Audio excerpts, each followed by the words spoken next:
సామాన్యంగా మనుషులకు గుండెపోటు వచ్చినప్పుడు ప్రాణాలు కాపాడేందుకు ప్రథమ చికిత్సలో భాగంగా స్థానికులు సిపిఆర్ చేస్తుంటారు.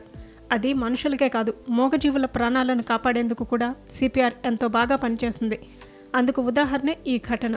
సూర్యాపేట జిల్లాలో ఓ మూగజీవికి సిపిఆర్ చేసి ప్రాణాలు పోయటం ద్వారా పశు వైద్యులు మానవత్వాన్ని చాటుకున్నారు.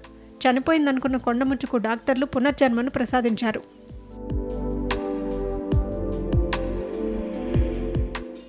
బరకత్గూడెం గ్రామానికి చెందిన రామయ్య అనే రైస్ మిల్లు యజమాని కోతుల బెడదను తప్పించుకోవటానికి నూజివీడు నుండి ఒక కొండముచ్చును కొనుగోలు చేశారు. అయితే గత కొన్ని రోజులుగా అది ఆహారం తీసుకోకపోవడంతో తీవ్ర అస్వస్థతకు గురైంది. ఒక్కసారిగా శరీరం చల్లబడి స్పృహ కోల్పోవడంతో కంగారు పడిన యజమాని దానిని వెంటనే కోదాడ ప్రాంతీయ పశు వైద్యశాలకు తరలించారు.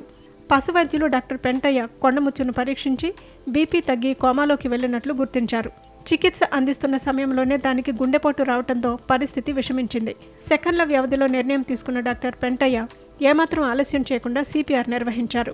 గుండె స్పందన తిరిగి వచ్చే వరకు కాళ్ళు చేతులను మర్దన చేస్తూ శ్వాస అందించే ప్రయత్నం చేశారు. దాదాపు 4 గంటల పాటు నిరంతరాయంగా చికిత్స అందిన అనంతరం ఆ కొండముచ్చు కోలుకుని కళ్ళు తెరిచింది. ప్రాణాపాయం నుండి బయటపడిన ఆ మూగజీవిని చూసి యజమానితో పాటు అక్కడున్న వారంతా ఊపిరి పీల్చుకున్నారు. మనుషులకే కాదు, సరైన సమయంలో చికిత్స అందితే ఏ ప్రాణినైనా కాపాడవచ్చని ఈ ఘటన మరోసారి నిరూపించింది.